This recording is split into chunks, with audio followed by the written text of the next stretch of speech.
From my experience, there wasn't a month that went by in my emergency room where I didn't see a young person come in for a psychotic break from using marijuana. The fastest growing behavioral addiction right now is sports gambling, especially among young men. We're all fighting addiction. We just have different names for it. It may not be heroin, but it's still a life-threatening addiction that we wish we can stop and we can't. So when you're that person, when you're 6'8", 280, just ripped, and you're having thoughts to end your life, don't tell me this is about more gym. How do you successfully break that cycle if someone's been in it constantly? If you don't respect it and you think like, oh, this little thing can't do this to me, then you're still at that place where you haven't seen what this thing can do. Recovery is a team sport. You can't be the entire team. You can't. You need a team. There's no health without mental health, and there's no mental health without spiritual health. There's hope. The day you stop an addictive process like pornography, your brain also begins to rewire. Christ himself came into our suffering to be there. He felt it, experienced it. What's one warning sign that families ignore for too long? The Salt Podcast. Let's pick up the Bible, let's read, let's pray. Okay, because that's what Jesus called me to do. The Lord makes you that salt of the earth. We need Christians to share the truth. Preserve the world for Christ. May this podcast be a beacon of light. This is the Salt Podcast. If you're watching this and you're depressed, go to the gym tomorrow morning. And I guarantee you, if you're, no matter how depressed you are, if you're considering suicide, promise me this, get a six-pack first. And by the time you got the six-pack, you won't want to do anything. That's how it works. This is why not enough men are motivated. Here's what I would say to Dr. Professor Andrew Tate, with all due respect, right? I've treated a lot of professional athletes in my career. And these are people who like don't just like go to the gym, you know, like they live at the gym. They have a gym. They are a gym for all, as far as I'm concerned, right? So when you're that person, when you're 6'8", 280, just ripped, and you're having thoughts to end your life, don't tell me this is about more gym. You know what I'm saying? So that's just from like an even personal anecdotal experience. However, I'll be honest too. We know from data that exercise is very, very helpful. You know, there's a lot of studies about that. So we're not going to discount the fact of, should you work out? Yes. Should you eat clean? Yes. Should you confess, like have your spiritual life in order? Yes. You should do all of those things. If you're trying to do those things and you feel like, you know, again, taking it to like a biblical example, you know, the person who is like paralyzed by a pool and you're saying to him, bro, why are you paralyzed? Like roll over into the pool. And he's like, I'm literally paralyzed. Like I literally can't get myself to do the thing that you're telling me is so amazing. Sometimes mental health treatment is not going to be competing with you going to the gym, but it's going to be the thing that's going to allow you then to use the tools that you have, eating clean, going to the gym, getting your spiritual life in order, having good social support.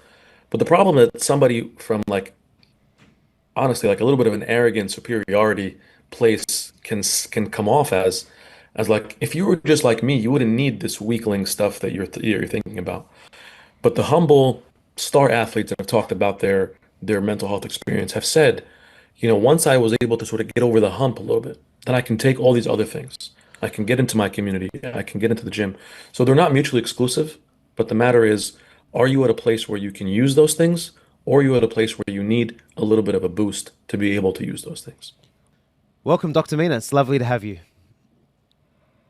Thanks so much for having me. Pleasure to be with you guys. I know it's very late where you are. I think it's closing in on 11 p.m. in California, and for us it's about 5:30-ish. Yeah, close to dinner time. Close to dinner time. Yeah. So I really appreciate you. I know you had a really long day today. I really appreciate you joining us. Of course, man. It's a little past my bedtime, you know.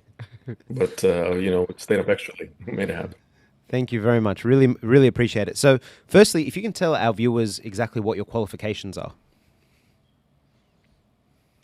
Sure. Yeah, I think my number one qualification is I'm a Vegemite connoisseur. I've tested it. You didn't know I knew about that, huh? Yeah, I was actually in Australia a few months ago, and that's something I really cherish, kind of getting a chance to see your people.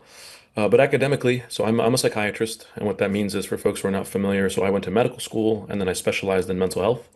And then I did further fellowship training in one of our institutions called Columbia in something called public psychiatry. So what that looks like is systems of care. How do we understand not just the problem in front of us, but how do we look at it in the big picture? Because nobody's struggling just by themselves, but sometimes in the big picture of the system around them. So I'm assistant professor of psychiatry at Columbia. I've written articles, books, that kind of stuff. And my biggest, I think, qualification is as somebody who tries to serve God and tries to take what we know about the church, patristics, theology, what we know about God, and take what's been revealed to us in the psychology world and see how those two things can merge and not be sort of at odds, and then we can use them to, for the betterment of our community. I love that. And I have seen that handsome face on a few news programs as well. Sorry, man. Sorry. Sometimes my face is in too many places, and I have a face for radio, but sometimes I wind up on TV stuff. You got SFS. You're suffering from success. Poor guy, man. I like it. Mate, you're welcome. So I know this is a bit of a general question, Doctor, but just to start it off, from your experience, what is the biggest mental health crisis that you see in today's day and age? I think when you look globally right now, the biggest crisis, ironically, is that there's a disconnect between the available treatment and resources and the people that are seeking them. Like there's a statistic in America, which may be the same in Australia or could even be worse, I'm not sure. From the time that somebody begins to experience symptoms to the time that they actually get care, it could be, let me actually ask you guys, how long do you think it would take? So a nice little trivia question maybe for your audience and for me to get your perspective too. Is this something in the months or the years? Well, that's our opinion. Like, I think for guys, they like to put it off. Like, as a male, yeah. I would say they would probably wait 2 years before they check anything. And I think a female probably sooner, like maybe a few months. I'm going to say men 8 years. Okay. I like both the thoughts there, which is that women are always better about taking care of their health than men are. The only time that men are a little bit better is when prompted by a woman. That's what a lot of data will tell us, whether it's like a spouse or a mom. Very true. But the number is actually very sad. It's over 11 years, which, Wow. when someone comes to my office and says like, oh, I've been struggling with this. Oh, how long? It's been over a decade. I say, man, it doesn't have to be that way, So that's the crisis. If you live in a third world somewhere, like I've done some volunteer work in Africa, things like that. If you're struggling with something and we don't have a good answer for you because there's one psychiatrist for every million people, I get it. But I define it as a real crisis. If we have the answer, but we're just not finding the people, and it's taken us more than 11 years to do that, that's not the way it should be. Do you think it's a bit, in terms of our Middle Eastern culture, it's like mental health is a bit of taboo. Like, you don't want to admit you have a problem. If you tell your parents you're depressed, they'll be like, grow up, go pray, go, you don't know what we went through to come here. Why are you depressed? That kind of typical Middle Eastern response. Do you find that that's also something that allows people to kind of not to bring their mental health out? That's a huge part. I saw a comedian actually recently was on Saturday Night Live who summarized it pretty well, even though he wasn't Egyptian, but I think he might have had an Egyptian mom. He said, I thought I had, ADHD growing up, and I went to my mom and I said, I think I have it. And she said, no, you don't. So I don't have it anymore. That's just what you'd expect to happen. So No, it's 100% true. And I saw that same comedian. It was so funny, but it was so spot on.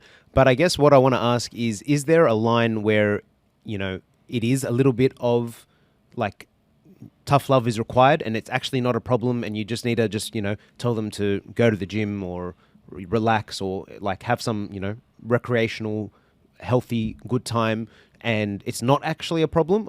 Because I think this new generation, or maybe people born around 2001, I'm not sure.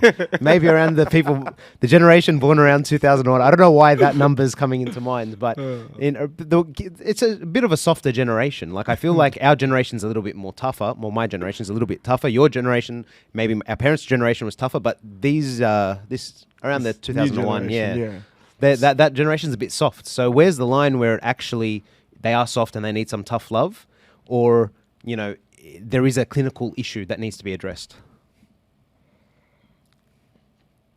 yeah, I would say definitely generations just keep getting softer every year, right? They're back in my day, everybody was doing fine.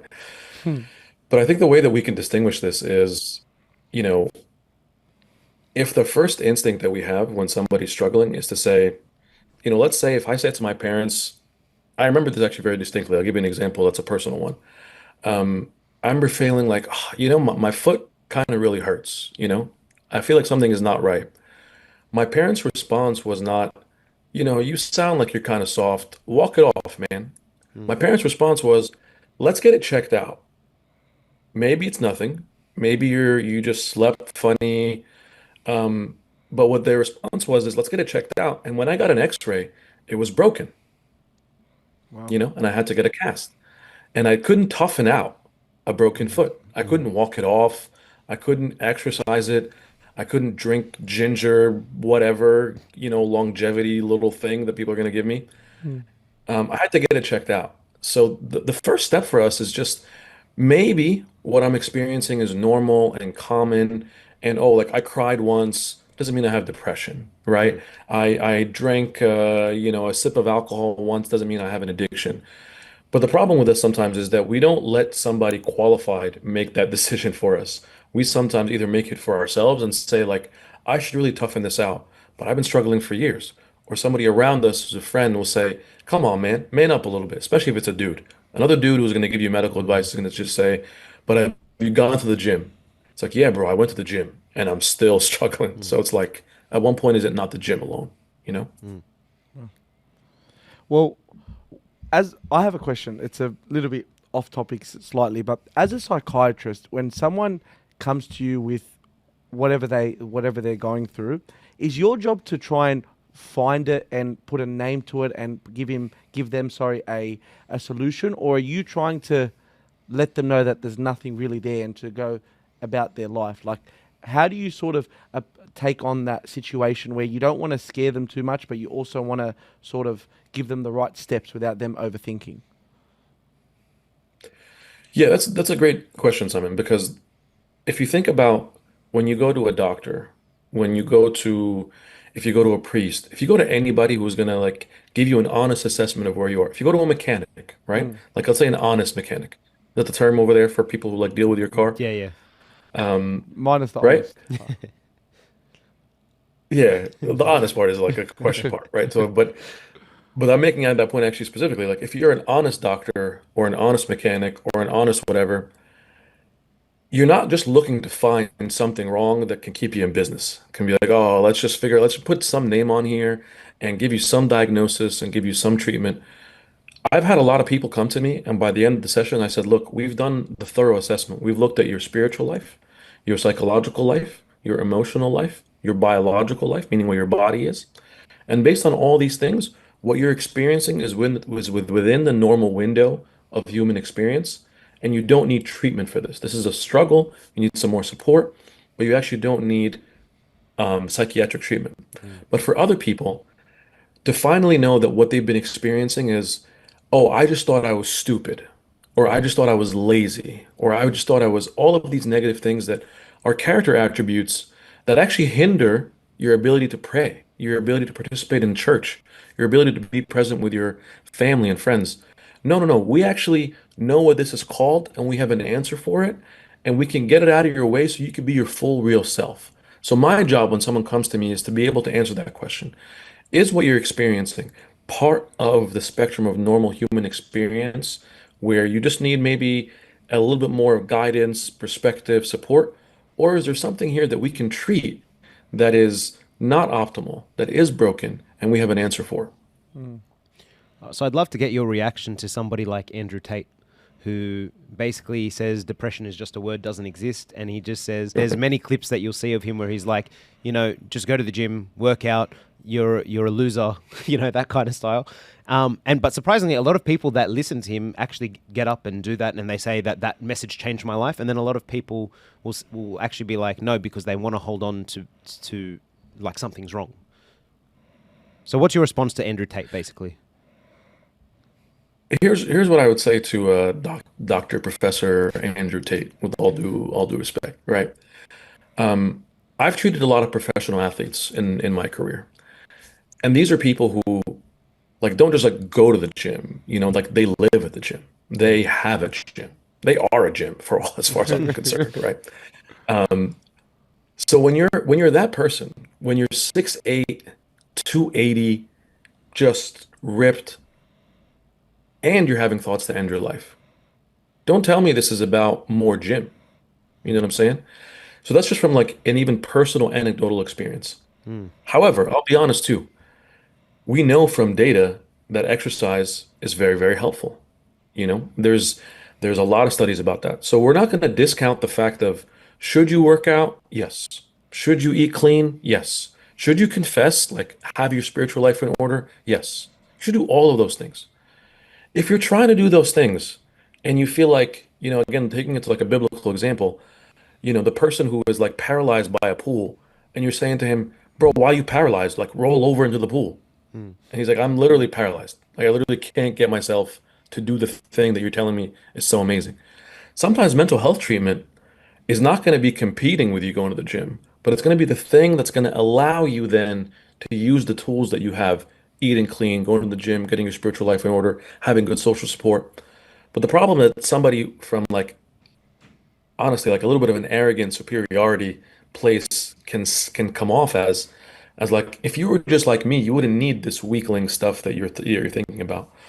But the humble star athletes that have talked about their mental health experience have said, once I was able to sort of get over the hump a little bit, then I can take all these other things. I can get into my community, I can get into the gym. So they're not mutually exclusive, but the matter is, are you at a place where you can use those things, or are you at a place where you need a little bit of a boost to be able to use those things? It's very well put. I didn't think of it that way. Well, yeah. I want to touch now on a few things. They're big topics, but we'll get into them properly a bit later on. But this is again a general question to start. But how does something like stress, trauma, and childhood wounds, how do they sort of contribute to things such as depression, such as addictions later in life? How much, say, as a percentage, would that contribute to those things like that in the future? Those are huge, and I'll tell you sort of this is sort of the biblical framing that I always think about when it comes to these things.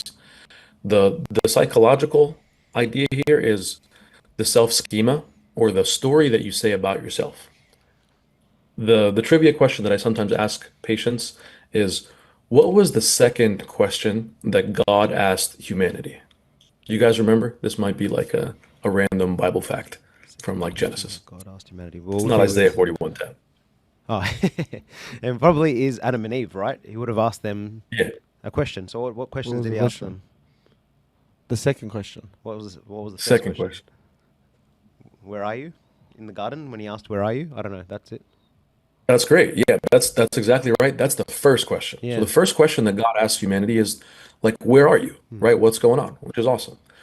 But the second one, which is so telling and is related directly to your question, Simon, is who told you?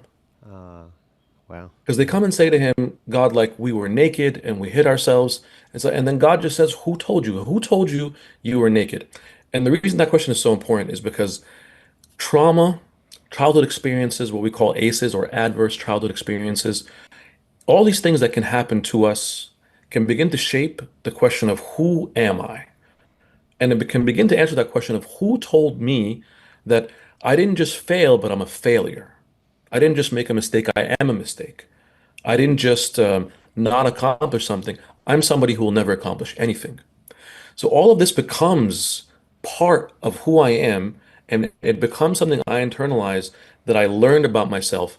And that begins to limit how I see treatment, how I see joy, how I see what God has for me. And it becomes this box that you can be stuck in, right? That God wants to liberate us from, because the answer to that, who told you, it wasn't God, it was the devil, right? That's the conversation, the narrative that Adam and Eve had. They weren't speaking to a source of life, they were taking in something from a source of death. So all of that to say is death, things that happen to us, painful things, horrible things, can begin to shift the schema or narrative or understanding of who I am. And that can drive me closer into addiction, into mental health concerns, but it really begins at the core of the identity. That is deep. Wow, that is deep. I never heard it. I'm at that a loss. way. I'm at a loss for words. That's amazing. So, with that said, how can you, What advice would you give to parents then to make sure that their kids are protected or grow up in a good environment? So if there is any stress or trauma or childhood wounds, it doesn't lead to addiction or mental health issues. Yeah, the biggest thing I share with parents is like imagine, have you guys ever, I know when you're traveling, let's say you're going to Egypt, right? If you ever like dropped off a parent to Egypt or drop off somebody who's going to Egypt and they bring with them like 46 bags. There's like a bag for every human that exists in Egypt. Yeah. This is going to be for your uncle and for your aunt, and you're going to bring them chocolate, and Spot on, you're yeah. going to just all this stuff. It's fine to have baggage.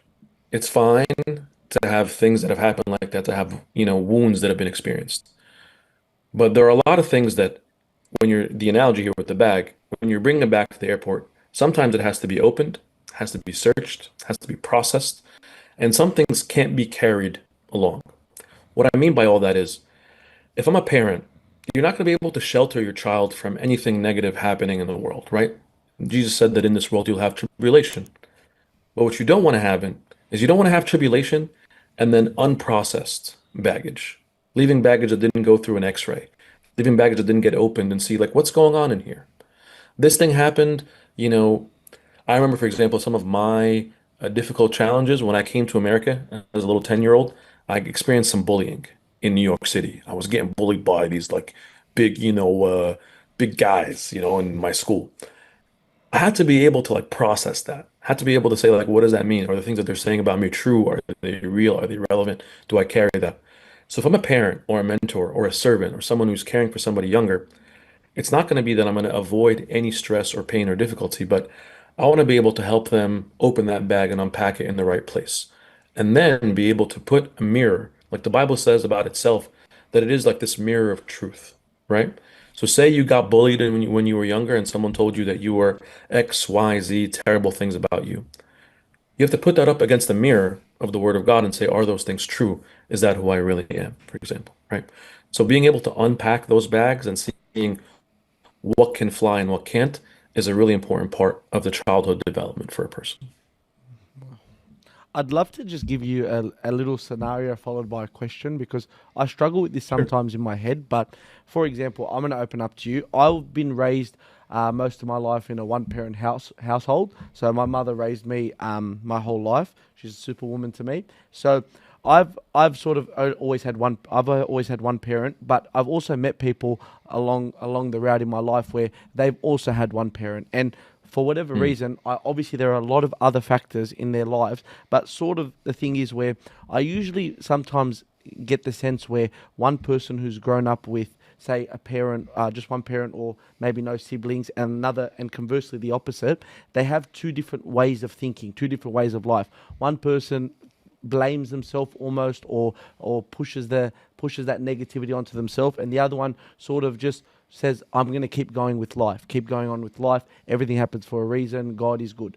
How, like, obviously there are other factors, but in that situation where two situations are the exact same, but the mentalities are different, is one person distinctively in the wrong and the other in the right, or do they both have sort of trends where they're right?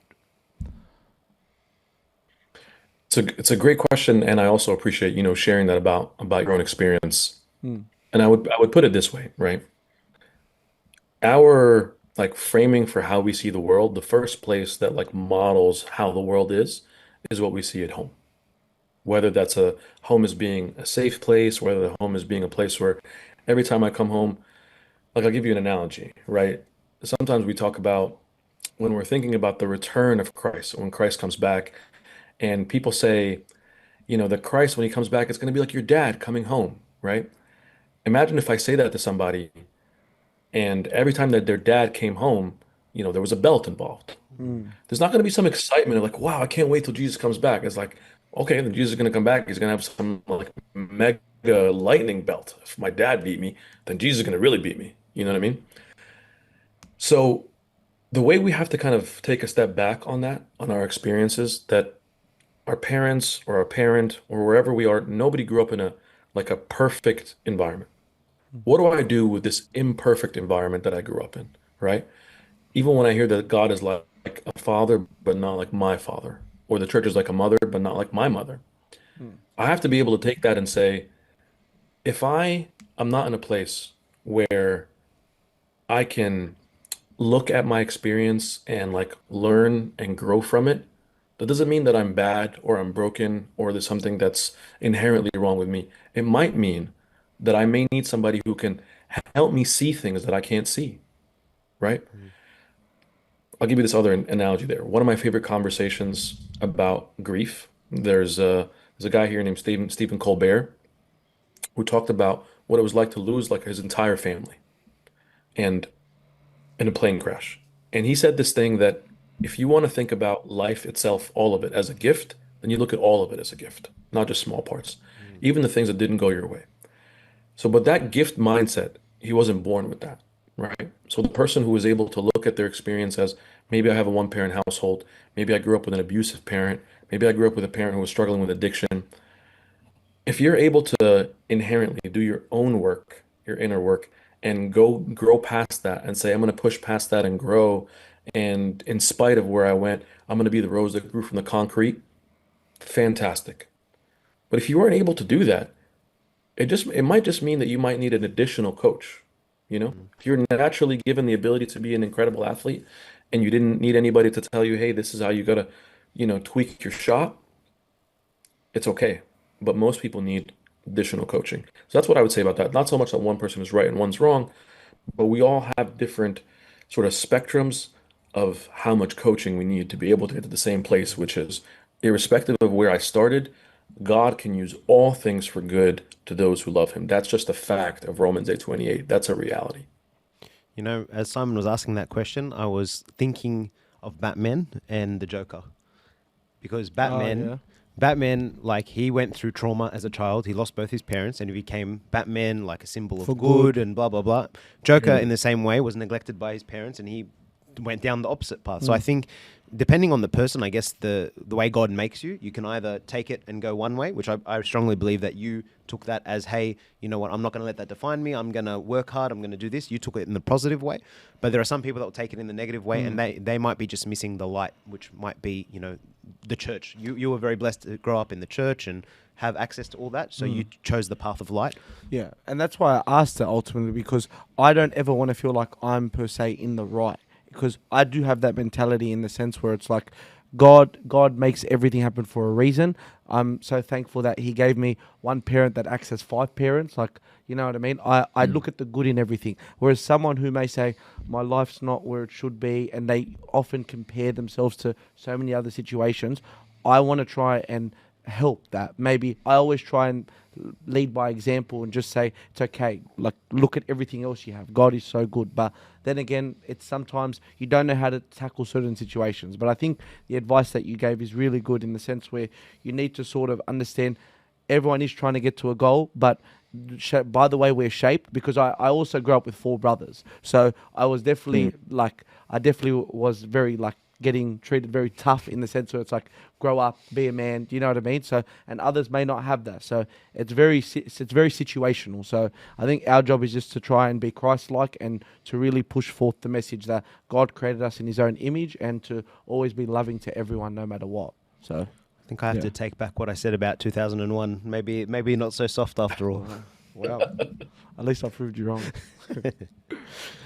All right, great. Well, look, I really appreciate that. And I think it was a very good dialogue. I want to move into now more about addiction and drug abuse, because we've kind of covered maybe mental illness a little bit and what we can do there. But I think, first off, in your experience, what is the main substance that currently is doing the most damage in our communities?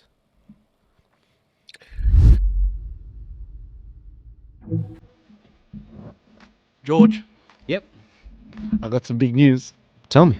I'm thinking about getting another property, but I don't want to be stuck in a mortgage for 30 years, especially a big one. And I just don't know what exactly to do right now, what the best move is. Do you want something right now that's going to satisfy you? Or do you want something that is long-term going to teach you how to be financially free? What do you mean by that? That's why I've lined up with Trendy Advice. I realized doing minimum payments on your mortgage keeps you stuck for 30 years. They showed me real strategies, cash flow structure, smart tax moves, investing properly that can help people cut their mortgage timeline in half. Some are on track to be debt-free within 15 years. Head to Trendy Advice and book your free intro call. No pressure, just direction and a real plan. That's trendyadvice.com.au. Simon, you know how you were telling me you wanted to buy a second property? I feel like it's really hard to know whether you're going to get a good deal or not. Like, too many agents just throw out some generic pricing, you know? It's just always inflated. Now, George, I completely understand where you're coming from, and that is a big problem in today's market. However, that's why I rate Aria Realty Co.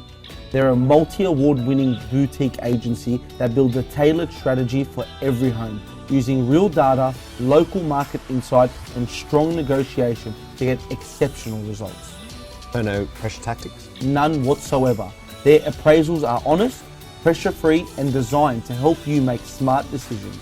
So whether you're buying, selling now, later this year, or just want clarity, if you want expert advice from a team that actually delivers, reach out to Aria Realty Co. and start with a conversation. Go to ariarealtyco.com.au today. I think when we look at the data, there's sort of two directions of substances that are doing the most damage. It depends on how you define damage. On the one hand, the worst kind of damage, of course, when people like are losing their lives, those are things like fentanyl, opiates. I know like when we were talking off camera, I attended a funeral of somebody I grew up with, who struggled with substance use. And in Staten Island in New York, where I grew up, it was part of like the epicenter where we had a large opiate crisis where many of us who went to school lost classmates, to opiate overdoses. So there's that. There's sort of how that substance, opiates, fentanyl, heroin, all of those things that are sort of related in that category, of like a hard drug kind of place. But the other kind of destruction or damage that's like really creeping up a lot in our community, this may also be happening in Canada, for us in the States and North America, as marijuana became more legalized and accessible, and the potency is incredibly different from where it was 10, 20 years ago. From my experience, there wasn't a month that went by in my emergency room where I didn't see a young person come in for a psychotic break from using marijuana. And then, as speaking to priests in the community, they were saying they experience this now with many young people in the community as well. So the accessible drugs, those are the marijuanas and the alcohols of the world that are just everywhere. You can, I was first offered marijuana and alcohol when I was like 12, Wow. and now that's late, now there's 9-year-olds who are being offered vapes. So that's like a different kind of damage. I think that's why it's important to be able to hold both of those potential dangers for us in the community. Well, I feel like oftentimes with addiction and drug abuse, there's always a certain mentality I'd say most people carry, and that's a sort of very dependent on themselves mentality, where they often say to themselves, I can stop anytime I want. And addiction, drugs, gambling, whatever any sort of negative vice like that does, a lot of people try and put it on themselves to say, I can stop at any time. Why, could you please explain to the viewers, why is that such a dangerous mindset to have? Yeah, it's there's a line sort of that you find a lot in the addiction literature from people who are like the grassroots. This is not like the academic people. This is more so somebody, if you're in an AA meeting, which is you have to respect the drug. Sometimes if you don't respect it and you think like, oh, this little thing can't do this to me, then you're still at that place where you haven't seen what this thing can do. Like imagine if I show you a grenade and the grenade is so small, like it's so cute, you know what I mean? It looks like a little toy. It's like, oh my God, you know what I mean? But if you don't respect a grenade, you're gonna learn. You're gonna learn real quick. You gotta learn you know? today. Yeah, very true. Yeah, you're gonna learn today. It's gonna blow up in your face, and it's gonna be too late. But when people go through addictions, they learn to respect that substance and say, "Oh, this little app which is another huge one we didn't touch on yet, but like as you mentioned, the gambling, the sports betting world is a little grenade, especially for young men. Alcohol is a little grenade. Marijuana is a little grenade. Opiates are a little grenade. And part of the reason why people don't respect the substance is that they don't understand the biology. They think this is just, oh, I chose to do this and I choose not to. It's like, no, my friend, your brain is hardwired to be able to say, this is going to be something you're going to want more than oxygen at some point. That's just the way that addiction works. I've had somebody who I was treating once for an addiction, and they said, Doc, you want to understand what this is like? Hold your breath. He said, that's what it's like to try to quit this addiction because it becomes more important to me than air. Wow. Then I respect it. Wow. So how fast can some recreational usage of drugs or alcohol or even gambling, how fast can that turn to dependency? This is what's fascinating is the myth and what we would love to happen is that, like I can experiment with this a little bit. I can try this and this and this. And then I'm sure I'm not going to be dependent on it. The reality of the biology, right, is that let's say, you have an experience. Let's say you drink a really good smoothie, and that good smoothie gives your body like 5 units of dopamine. And you try a drug that gives your brain 500, of this dopamine, this addictive substance. Your brain is smart. It's going to say, wow, 500 is more than 5. I want this and I don't want the other thing at all. All I want is this thing. So for many people, it can just be one. For many people, it can be, you try one cigarette or you vape once and you're gonna be vaping forever. Or, obviously there are people who can say, oh, I've drank once and nothing happened. I'm not saying every time you have a sip of alcohol, you're gonna, develop an alcohol dependency. It depends largely on the substance because the way that it hits your brain is very different, right? The way that methamphetamine, for example, gives you a rapid strike of dopamine is different from the way that alcohol would, which would slowly, over the course of a couple of days or weeks, become dependent. So the short answer is depends on the substance, but the more important answer, I would say, is that it's oftentimes much shorter than you think, especially with the more potent, with the stronger the substance. And that could even be a marijuana. That could even be, something in that family, because like I said, it's much more concentrated than it used to be. So people are not expecting that to come as soon as it does. Something I've experienced actually amongst some friends that I grew up with is you have one person who will have a sip of alcohol and then from that sip, honestly, everything went downhill. Like he just never drunk and then he drank once and then that's it. He was down a really bad path and ever since he's been struggling to get out. Then I have other friends who literally maybe once every 6 months might go have a drink or do some drugs, whatever, and then they don't even think about it or care about it for the next 6-12 months. They don't crave it. And then if it comes up, they'll do it socially and then they move on. And it's literally like, I feel like, how are they so blasé about it? How are they so unaffected when one person has a sip and that just started this chain reaction of disaster, and then another person can just do it in moderation, which is weird to say, but they've been doing it for like 10 years in moderation. It's not right, but they've been able to kind of not let it get out of control. There are two possible reasons for that. One that people don't often think about, which is when I ask somebody, for example, did you know that you can be genetically wired to have a greater risk of alcohol dependence, for example, or addiction?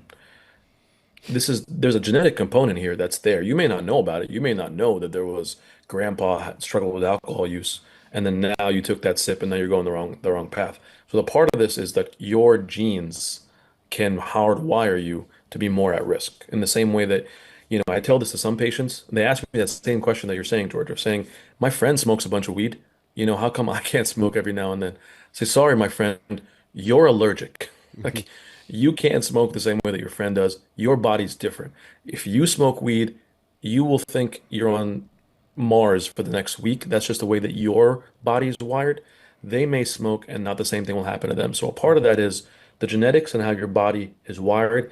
The second part is also where all of the other, like there's one of the most popular TED Talks talked about how Portugal looked at addiction and looked at the model of addiction being, the opposite of addiction is not sobriety, but the opposite of addiction basically is community. Like that's one of the ways that are protective for us too. It's one of the reasons why maybe you have surgery and you get placed on an opiate, but you don't develop addiction. Well, your sense of identity and self and community could be very different, and that changes your risk too of addiction. But I wouldn't rely on that though, is what I'm saying, because we don't necessarily know, where your individual risk profile is. So you're still rolling the dice. If you want to roll the dice, you can, but it's a risky roll. So your advice would be avoid at all costs because you don't know. And is that right? Would you say like try and avoid at all costs? That's the safest way. But if you're raising kids and because there's another friend of mine who was very sheltered, wasn't able to do anything. Once he got a little bit of freedom, he went nuts. So how is it that you can tell your kids or teach your kids don't drink alcohol, don't do drugs, don't have anything, but do it in a way where as soon as they get freedom and you're not watching and you're not on their back, then they kind of feel like, great, I'm free, now I can do it. Yeah, I'll give you a line I really like from this great academic resource, Spider-Man. Um, Spider-Man once was talking to this like oracle kind of figure, Madam Web, and she said to him, "It's not the how you must master, it's the why." Right? Yes. Oftentimes when we're talking to young kids, it's like, "Don't do bad things." Why? Because I said so. Okay, at some point you're not going to say so anymore, right? And then I'm going to do whatever I want, right? And that honestly goes into effect whether you're talking about don't smoke weed or like don't sin or be virtuous. Like why? Why should I be kind to somebody? Why should I care about someone? Why should I open the door for somebody who can't open it? Why should I not harm myself and do coke, right? Or like why not? And the why has to be very compelling for a young person, right? And the why has to be parenting or even mentoring. If you're talking to like we're actually doing this campaign now across the country actually for young kids where we have an athlete speak to them about their why. If and St. Paul makes this analogy as well. If I'm competing in athletics, I don't want to be bogged down by something. That's the reason why, I don't use this drug because I have a bigger purpose, plan, intention, things that I want to do. So we got to be able to figure out what's the currency for a young person. Why do you care about it? There were campaigns, for example, that failed miserably when we tried to tell kids, hey, don't smoke cigarettes, you're going to get cancer. You're like, cancer? I'm 14. Like, what's cancer? That's not a thing, right? But if I say to you, hey, like, no, don't do this because it's going to make your breath smell, it's going to make your teeth yellow, and girls won't want to talk to you. It's like, okay, wait a minute. Now you got my attention, right? So the why is more important so that I can know what's important to me. And based on my value and my understanding, how do I move you along? Okay, you're 11 and you really care about being with your friends. Well, this thing will actually make it harder for you to be with your friends. You're 12 and you really care about, playing basketball. Well, this thing is going to take you off the basketball court. So that's what God did oftentimes, right? If you think about every encounter, without being too preachy here, every encounter Jesus had, he just thought about, what do you care about, Samaritan woman? What do you care about, blind guy? What do you care about, whatever? And based on what you care about, I'm going to give you the truth of God there. I'm not going to tell the Samaritan woman about blindness. You know what I mean? Sometimes we mismatch our advice like that. Wow. Doc, I just have to say it. You have such an eloquent way. I don't know if anyone's told you, you have such an eloquent way of answering or just speaking in general. Like when people say the gift of the gab, you have it. Forget the gift of Vegemite. You got the gift of the gab. Like you're a very captivating guy to listen to. Like, and you cross-reference the Bible very well. Like, Yeah, you put it in a perspective that we never looked at. I don't want to keep talking. I just want to hear you the whole time. Like, very. You guys talented. are kind, man. I appreciate it. I'm not joking. Unbelievable. I know we're on the topic of addiction and drugs, but I want to talk about an addiction that doesn't necessarily attack you physically as much as it would say mentally, and that just want to touch on it. That's gambling. So. I feel like I'm now opening up to him. I did go through a bit of a gambling phase, and the reason I'm saying it now is because I want people who may be going through the same thing or or before or after, depending on whatever stage they're at, to understand it's okay to speak up to people about it. The hardest person I spoke to about it was my mother. Like I was on the verge of tears talking to her because I felt so ashamed. And on that topic of shame, what role does shame play in keeping people trapped? Because for me, it was, how can you try and, this was a few years back, how can you want to go church or talk about God? It's like these voices in your head. How can you see your good friends and you're still doing all these bad things? And that mentality, it just traps you. One, not only doing the same sin and keeping in the same cycle, but two, not wanting to ever get any help because you feel like you're so far deep into something that you're never going to get out of it. So obviously with the power of God by your side and the faith that we have, he will always bring us out of something. But it does come to a point where you do have to take that leap. And I feel like taking that leap is one of the hardest things to do in the world. And shame is a huge factor in stopping that. So how can we stop that in terms of trapping our addictions on the inside? Yeah, that's a great question, man. And also thank you for opening up about that because that's not a hard thing or it's not an easy thing to mention. And I can tell you many, many people in the church that we would never guess, this is the deacon here or the whoever, somebody who looks like they have it all together is actively really struggling with this, especially now. This is the time in our lives where it's never been easier to gamble your entire life away while you're sitting on the toilet. Like we've never had anything like this. This is brand new. So first, I want to just address the shame part that you said because that's like the overarching piece with all of addiction. And the thing that I want someone, if anybody watches this and you want something to like ring in your ear, shame is never from God. Never, ever, ever. God does never approaches us with shame that way. He always approaches us with this embrace. I was actually at a talk earlier today, and one of the clergy was making this point about when you begin to feel like the church is this museum and you like look around at pretty things and not a place of a hospital where every single person is coming in like addicted. Every single person in church has confessed the same sin more than once and is able to say, I'm ashamed. I can't believe I do this thing. I can't believe I'm still doing this thing that I was doing a long time ago. And St. John tells us that like, if you commit sin, there's an addiction process there. That's just what it is. Like you're a slave to sin. That slavery of sin humbles all of us to say like, listen, man, I have to respect sin. I'm not above it. I'm not better than any of it. I can't do it on my own. So that's the shame part. The antidote to shame, I think what we see in scripture is being able to say like a little bit of a humility of saying like, I can't do it. It's not me. I can't do it on my own. And I need medicine. Like I'll tell you even on a personal level, I went to church a little bit late today. I wasn't sure I should take communion because I was not feeling great about myself. I'm like, oh, I'm a sinner. And because I'm a sinner, I was like, because I'm sick, I really need medicine more than the next guy. That next guy looks like he's doing pretty good.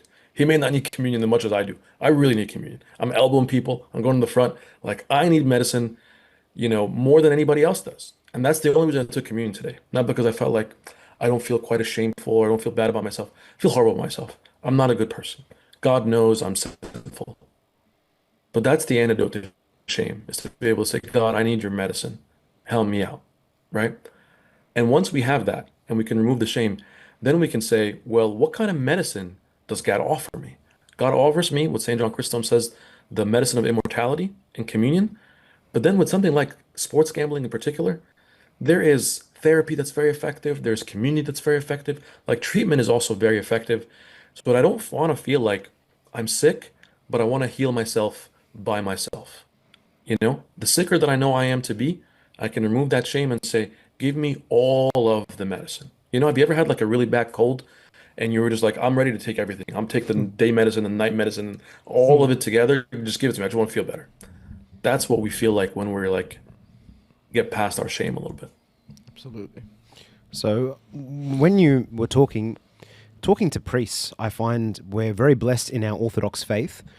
And I think maybe this probably, I don't know if there's any studies been done, but I think Orthodox Christians and Catholic Christians that practice the sacrament of confession, I feel there's a little protection of their mental health and their addiction levels because they're constantly held accountable to someone. They're constantly talking about what they're going through and getting advice. Is there something to it? So it's confession, like on paper sounds like it should be great, but medically speaking, is confession actually good for you and good for your soul? Absolutely. I'll tell you that first, like the broader data, especially on addiction, but in general in mental health, faith involvement, how often you attend church. Like there was a really great study out of Harvard that actually looked at the quantity of this. Like there was a how frequently you're attending church and being part of the church community, being part of like this ship, right? This ark that's saving you, and its impact on your mental health. Direct correlation that was really, really helpful and important. But then diving a little bit deeper, specifically to confession, like when St. James says to us, like, confess your sins to one another and like you'll be healed, there's a healing process that happens that's at the bedrock of even the AA literature, like the group therapy models that say, like, open up to another person and say, yes, hi, my name is Mina, I'm an alcoholic. And if you're doing that around other people, that's very powerful. If you're doing that around someone who can guide you through and say, now you're bearing your soul, and there's an accountability part, there's a growth part, there's an encouragement part. Every time I go to confession, I expect my father of confession to say, like, what's wrong with you? Like, how could you do that? And every time I see him, there's just that like warmth in the embrace of saying, well, not now God is healing. Now God is opening. Now God is, redeeming us. In addiction in particular, because to our question earlier, there's so much of that fear and shame and isolation more than anything. When Jesus healed a bunch of lepers and he said to them, like, go show yourself to the priest. People sometimes don't understand the context of that miracle. Is like leprosy by definition meant you were isolated and no one can touch you.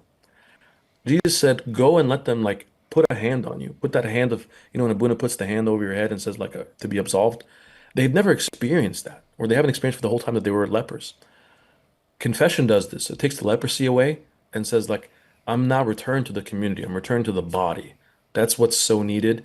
And it's the antidote again, because isolation is like this perfect storm for more addiction, more sin, more cycle. Confession breaks that cycle for us. So one of the things I actually do in assessments is not just ask you about how often you go to the gym and what you eat and what your symptoms are, but like, do you confess? What's your spiritual life like? Because we say this, like, there's no health without mental health, and there's no mental health without spiritual health. They're all related. I completely agree on that note that confession is extremely important because it does allow us to sort of understand that no matter what we do, God will always love us as his children. And speaking on the topic of love, I want to get to the point of how our family, friends, and just our overall support systems in life can impact whatever addiction that someone may be going through. So if you could just touch on how can family and friends be and their support systems be around there for someone who's going through an addiction? Do they enable it, or do they just sort of tell them no straight away? Yeah, the analogy that I give to people is that recovery is like a team sport. Like we were just talking basketball a little bit off screen. In sports, in this, you don't have to only know about sports to know this analogy, but like you can visualize that different positions are very, very important, right? Like the person, if you're watching American football, for example, who throws the ball versus the person catching the ball. If you're watching basketball, the tall person who rebounds different from the one who's short person who handles the ball. So family and friends have to understand in this team sport, in this team dynamic, everyone has a different position to play, a different role to play. Sometimes part of that position and part of that season is to be able to say, hey, making sure this person is unconditionally loved no matter what. There's nothing you can do this is what God looks at us and says, right? Nothing you can do, it's going to make me love you less. Full stop. That's like a fact to reinforce. That's one position to play. There's another position to play, which is say, if you're at a place where you can't make that phone call to a therapist, I'll make it for you. If you can't reach out to a doctor, I'm reaching out. I'm making the appointment. I'm making sure you're going there. That's an underrated thing for a friend or a family member to do that you don't really know that that carries a lot of weight to be able to do that. The other part of love is boundaries too, right? Like God looks at us and says like, I love you unconditionally and I choose you and I sacrifice for you all these things. And because I love you, here are the things that we're not going to do. Here are the things that are not going to be allowed or acceptable or tolerated. And with a boundary comes a bit of an established consequence, right? I'm not going to be able to do this when this happens. I'm not going to be able to give you this resource when this is going on. And part of the reason I'm doing that, again, to reaffirm it, is because I love you. It's not because I don't care about you anymore. It's not because I don't want to be there anymore. So that line between enabling and loving and setting boundaries can be hard for people because you can be at a place where you establish a relationship where every time you're being asked for money, for example, you give it. And that's not helpful. You wouldn't do that to, like, for example, my parents always loved me, right? But I really wanted to drive when I was 11. And they said, no, you can't, But I went to drive anyway when I was 14. But, that was a problem. That was not a good thing to do. And I had consequences because of that. When you're dealing with someone who's struggling with addiction, that boundary-filled love is very important to be able to say, because of where we're at, I'm worried about you, and we got to close in and do this. But now we have this team. So part of me knowing my position as a team is what else do I have to add on my team? Like we were talking trades, off camera. Who else do I have to trade and add? Oh, you know what? In my team, it's just me and my buddy. No, but I got to add a therapist. I got to trade for a doctor here. I got to trade for good cop, bad cop, because what I'm doing is not working. What's not going to work if you're a family member, if you're the mom or the dad or the person who's trying to do this, you can't be the entire team. I promise you, you can't. But you need a team. Just know you have one position. You are better at being the friend. I can't be the friend. I have to be the doctor. You can be the friend. You can be the mom or you can be the dad. So understanding your role in the position in the team and then recruiting more help is what it's all about. I'd like to touch on a little bit of my personal experience because what you're saying is very true. So in my intros, I spoke about a friend of mine who recently passed away who had a lot of struggles. And I really respect this friend of mine because, it's not about how many times you fall, it's about how many times you get up. And he really went through it and he would go through this motion of constantly falling, but then getting up, turning his life around, which was like I thought would be impossible. But then he'd get up, he'd be drug-free, alcohol-free, get a job, be very successful, do very well. And then just one setback would occur. And then it's like 3 months going downhill, back to rock bottom, and then back again. So my first question on this point is, how do you break that cycle? Because it seems like he was living in this cycle for maybe better part of 25 years in this cycle, constantly going up, up, up, getting stable, getting good, and then maybe some trauma happens or something he remembered from his past brings him all the way back down. Or he'd be going up, up, up, going well, progressing in his career, and then someone, didn't treat him well at work, and that set him off, and then he went and, got a drink or whatever. So how do you successfully break that cycle if someone's been in it just constantly? The analogy that I sort of think about with patients is, sorry about the motorcycle passing by here for some reason. Maybe apt. Maybe this guy needs to break the cycle of motorcycling. Oh, he's not going to stop. It's okay. We can't hear it. It's all good. It's all good. You can't? Okay, it's just me. Okay, cool. So it was driving me nuts. The analogy, like if you play video games growing up, if you something as simple as like Pac-Man and you sort of level up to different levels, what happens is you get to a threshold where even if something goes wrong there, you're not going to start from zero. One way that we change a little bit of the cycle of addiction is with each stage of growth, we need to be so hyper-focused around building even additional support. That way, when I fall, I'm not falling all the way down. It's like almost like imagine if you're climbing like a building, and as you climb that building, there are, it's like, let's say it's 100 floors. There's a net that's on the 10th floor, and another net that's on the 20th floor, and another net on the 30th floor. What does that look like practically? George, you sent me an email. What is it? I'll just read it at your own time. I'll read it now. Termination letter. George, why is my name on this? Look, man, it's just not working out. You know what, man? I'm over this. Actually, before I leave, do you know any place I can go to for unfair dismissal? If you were to put an unfair dismissal claim against me, I'm set to handle it because I use clear employment relations. If you're a business owner, ops manager, or the unlucky person dealing with terminations, performance issues, investigations, redundancies, or you just want contracts and policies to be up to date and watertight, talk to Clear Employment Relations. Clear ER. Okay, but I don't need another lawyer sending me a 40-page essay that I don't understand. That's the point. These guys are different. They give practical commercial advice and they actually get in the trenches with you. They draft the scripts, they prep the letters, and get this, they'll even sit in on the meeting with you if you want. Less legal jargon, more here's what you do next. You get to be the leader and they handle the employment relations headache. Wait, they'll actually handle the awkward part for me? They'll handle the compliance, the conversation, and the cleanup. Don't wait for trouble to knock on your door. Get a free risk assessment scorecard so you know where the risk is hiding. Go to clear-er.com.au today. Simon, you know how you were telling me you wanted to buy a second property?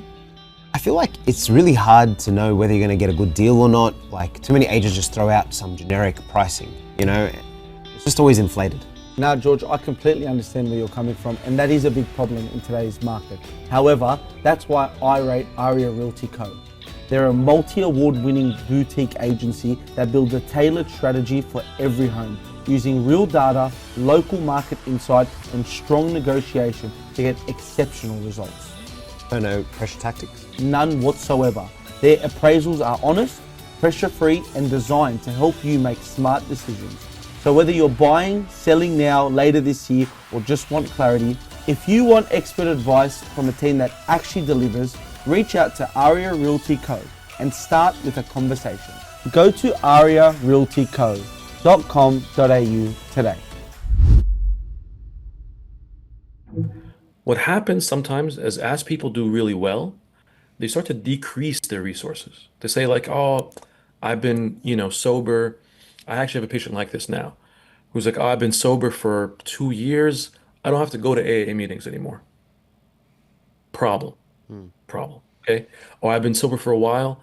And this happens actually not just with addiction, but with even all kinds of other stuff. We even do this to bring it even closer. Have you ever had an infection? The doctor gives you a 7-day course of antibiotics and you take 3 because you felt better by day 3. It's like, you can't do that. You got to finish the course. And part of finishing the course in addiction is saying, I am battling addiction forever. So I have to be hyper vigilant about it forever. Spiritually, this is like these Desert Fathers, stories. There's one where there's like, I think it was Saint Macarius, who was, even as he was like floating, he died and he was, about to get into heaven. And the devil was like, Macarius, like, you're saved, like everything's good. He's like, not yet, not until I'm there. He was still vigilant. Doesn't mean that he wasn't trusting in God's grace and mercy, but it was like, no, I'm vigilant until I'm there. So one way to break that cycle is not to let your guard down. Not to be like, oh, I'm good. You know what I mean? Like, I haven't had a drink in a year or 2 or 10 or 5 or 20. Every single day, it's kind of being vigilant and maintaining all of my support that got me there. The AA meeting, the medication. People don't know, for example, there's very effective medication. People stop it when they are sober for a while. And I'm not saying that's what your friend did. He might have been doing everything he can and then some. But that's a common pitfall that people have, is they begin to decrease the things that got them there once they feel better. And we don't want to do that. How important is letting go of the past? Because what I would notice with my friend is the past was such a thing that just was crippling. Like every time you would think that it would be a great opportunity to move forward and look forward, it was just the past that kept coming up. And no matter how much you try and say, don't think about what happened, how important is being able to let go, and how can someone let go if there is some past trauma or things that you're thinking about from yesterday? This is the way I think about it. One is there's a great psychology experiment called the White Bear experiment. And this was sort of replicated a little bit in Inception, if you ever saw that movie. I just saw a clip recently on TikTok. There's a great scene where it says, don't think about elephants. So if I tell you don't think about elephants, what do you think about? I'm thinking about elephants. Simon Elephants. riding Think an about elephant elephants, right now. Just elephanting away. What doesn't work, like St. Paul says, to hold every thought captive. What doesn't work is just saying to ourselves, I'm not going to think about the past. That doesn't actually work. That's like saying I'm not going to think about elephants. Or in that study, it was I'm not going to think about white polar bears. What does work is thoughts can actually be redirected. You can take in a thought and say, yes, wow, my past was tough. I made a lot of dumb mistakes. I think about my own past. I say, my God, that was terrible. And I acknowledge that, and now I can redirect, like the same way that my neck can look behind me, and then I can shift it, and I can look in front of me. What it's not saying is that I didn't look behind me, or I'm not fighting my own self and saying there's nothing there. I am saying this happened, and I acknowledge it, and I accept it, and then I purposely say, well, what's forward? That's one thing. The other part, the tie-in here, one of the things I love about God is when God says, like, your sins I will remember no more. Where he says, like, his forgetfulness is perfect. Like, God forgets. So if God forgot something, I don't need to be remembering something that God forgot. You know? That's like me going to confession and saying, remember how I confessed this last month? And the Buddha's like, no, I don't. God forgot. I forgot. Why do you remember? And that's not a gimmick. That's like a truth. Truth is that, it's like, imagine, like I've gotten speeding tickets in my life. And when I went to court once and I had the thing dismissed. If I went back the following week and be like, I want to pay, judge would be like, my man, like, what? Good. You know what I'm saying? So it's remembering the fact of things that you were actually, the judge dismissed the sentence on this thing, and not gaslighting yourself, saying like, oh, I have a memory. Like we say in liturgy, there's the remembrance of evil that entails death. There are things that we remember that are guilt and shame and terrible. Okay, wow, I remember that. And now, this. Pope Shenouda had a beautiful quote that I remember when they were asking him about how do you stop having bad thoughts. And he said, you can never stop birds from flying, but you can stop them from nesting on your head. So yes, such a beautiful line when you think about it. Like the bad thoughts are always going to come up, but it's in your control, or the temptations or the sins or the thoughts of the past are going to, no one's saying it's not going to be there. They're going to fly around, they're going to come, but you're in control and can stop them from nesting and being stagnant in your mind. Exactly.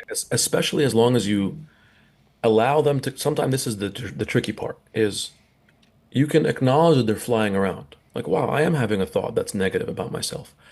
And then I'm not going to fight it. I'm going to say like, okay, you're here. And then I'm going to do what St. Paul says, which is whatever things are true, whatever things are noble, I'm going to meditate on these things. I'm going to purposely redirect my thought. And we just have an underrated sense of how much power we have into redirecting, reframing our thought and choice there. It's not inevitable. Not every thought we have is inevitable. Practically speaking, Doctor, how can one ensure their steps in order to redirect something? So I'm going to use me just as an example. For example, when I had quit gambling, I had just told myself I'm going to stay busy, because I always found myself when I was at any point in time I was free, I wanted to go do it. But then it got to a point where I wanted to make myself free. In other words, not do anything else in order to feed that addiction. Like you said, it becomes as important to some people as breathing does. So with that being said, I told myself I'm going to just stay busy. So the more I'm busy, the more I arrive home tired. There is no desire. There is no thought. I'm beating it with fatigue, if that makes sense. So for an addiction such as drugs or gambling or just a more general sort of basis, how can one practically redirect their steps in order to not so much look into the past as a negative thing, but as a positive thing to say, hey, I'm going to do this instead? Yeah, there's sort of two directions to think about with this. One is the internal and one is the external. The external, which the addiction literature talks a lot about, very basic things, but are really important, like people, places, and things. If you think about, for example, the positive experience of this, like, why is it that when you go to church engages your senses so much, right? You like smell stuff and you hear stuff and you taste stuff and you feel stuff, because your senses are all engaged to be able to worship. An addiction, it's very similar. It's the same cycle, the same little, you know, little circle in the brain that's saying, I like this, I want to do more of it. So it's a matter of how do I reorient that cycle? It's people, places, and things, and it's my senses. In the sense of saying, okay, every time I passed by that place, it triggered the thought for me to do, to want a sports gamble, for example. Or like that friend I know that when we went to this place, that made me want to do XYZ. So it's the gradual sort of rearranging of the senses and the people, places, and things, who I'm around. That's why AA is so important. Or, being in youth meetings, Bible studies, or even just like positive examples of things that are not just busyness for the sake of it, though. That's the thing. Like it's good to be able to say, I'm gonna, take this off my plate that I have no opportunity for sin. There's a there's a verse I don't remember the reference, but basically talks about how like sin is like desire plus opportunity. So one way to do it is if you just decrease opportunity. But how do you decrease opportunity in a way that's more meaningful is by the replacement. And the replacement of any addictive behavior, this is why the vaping was intended to be something to replace cigarettes, because like, oh, something you can still hold in your hand and it's less harmful than cigarettes. But that's kind of the big, we obviously went the wrong way on that on the vaping end, but the idea there is engaging my senses and thinking about people, places, and things. The internal part now is what helps fuel that. And that's the part that we were talking about before, which is the why, right? Like, why is it that I want to not be gambling? What's the motivator for me? And don't assume that for everybody. It's for some people, it's like because I want to be able to do this thing that I enjoy. I want to be able to have this money so that I can be blank. I want to be able to, but like doubling down a bit more on the internal motivator and allowing that to be the step forward to do the external stuff. They got to go hand in hand. Don't wait for the perfect inside or the perfect outside. Let them take small steps in each of them together, and they'll help inform each other. So the person themselves has to be very intentional. And I guess that's sometimes hard when you're, blinded by addiction and, or going through withdrawals. It's really hard to be that intentional. So I guess that's where the divine intervention comes in, where you need to lean on God, because not from their own strength, but God will give them the strength to be able to overcome it. But my biggest dilemma that I faced with my friend is, and what I really want the answer to is, my friend's mum was a remarkable woman. Like, she never ever gave up on her son. She, stood with him in everything and always made him feel like he was her son. If he started to snap out of it, she would be there, support him, get him everything that he needs.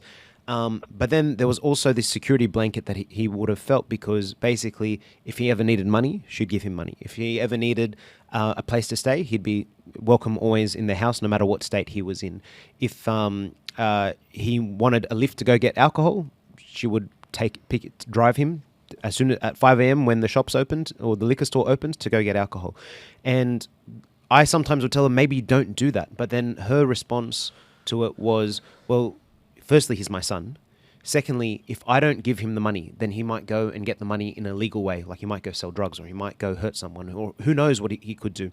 Or potentially, if I don't give him a lift to go get alcohol at 5 a.m., he might get in the car while intoxicated and he might hurt himself, he might hurt someone else, or he might end up in jail. So I couldn't really argue with her point of view, because if she didn't do those things, he may hurt someone, he may hurt himself. So this was my dilemma throughout the whole situation, is trying to encourage her, maybe put boundaries, tough love, whatever. But then her response was, but what if this and what if that? So what is the right thing to do? And what's the right advice that we could have given her? I would say this first to her specifically, right? Especially given the fact that this has already transpired. There's a tremendous amount of self-blame that families have, whether somebody passes away from an overdose or a suicide. And sometimes there's misguided advice that they get sort of afterwards about, maybe the family won't pray a funeral, or like things like that are like not in line with what the church believes. So always reaffirming to first, like, that mom, you did everything that you can, the best that you could with the information that you had at the time. And God forgives you and God forgives him, and we're praying for him. So like that sort of reassurance, because losing a child can be the most destructive thing on the planet, right? So that's like that conversation. The other conversation, more directly to your point, for somebody maybe actively going through this, and this can be hard for people to hear because it's not like, you know, conventional things that you might hear in a Bible study. But it's important for us to understand there's something called the harm reduction model in addiction, which is sometimes exploring things like if somebody is using heroin, for example, you might find interventions that will supply them with clean needles. So even though they're using heroin, but they wind up coming into contact with doctors, using clean needles, not getting infections, and learning about medications for overdoses, learning about medications that can replace heroin. And those actually, by the data, become very effective. Here's the kicker. Here's like the ultimate answer to your question. If harm reduction is just, here's a clean needle, good luck, it becomes enabling. And not even enabling, it's like, I'm going to do the job for you. I'm going to give you the way to do heroin, and I'm going to make sure that you die. The line that makes it harm reduction an intervention, if you're a parent, a family member, is to be able to say, okay, in this moment, you're really struggling. I'm going to reduce the harm today. I'm going to make sure that you don't go out and drive drunk, and I'm going to get you the alcohol. Maybe that's the intervention. I'm not endorsing that, but I am saying, what's the least harmful thing that we can do today? However, what's the next thing that we're going to do now tomorrow? You know what I mean? Because it's not going to be the way that we're going to do this every day. This is not what harm reduction means. Harm reduction means I reduce the potential for the worst thing to happen today, and I think with you about what can we do to make this different tomorrow. Maybe that means, for example, with alcohol, people don't often know about this, but there's a medication you can take once a month, and it can lower your craving for alcohol. Because even to your point earlier about withdrawal, a large part of this is your body. Your body's addicted. We got to treat your body. And oftentimes that means medication. Medication-assisted treatment is life-saving when it comes to addiction. If you're talking about opiates or marijuana or specifically alcohol, that has to be a part of the equation. And when it's not, for most people that are going through addiction, it's not. And you're just between like, do I give you money or not? Do I tough love and cut you off and tell you, well, you're going to hit rock bottom and be a homeless person? My recommendation, where I would come around this person, is sort of in summary, is harm reduction. Today, but also tomorrow. And that's the way that I can get you closer to treatment, but not letting you feel like we're going to do this forever, because we're not. Okay. You seem to be giving a very much give and take sort of philosophy, where I understand where you're coming from, where I can't give or at all times, but you're also not going to take at all times. But you touched on something that I sort of wanted to play devil's advocate to, and that was tough love.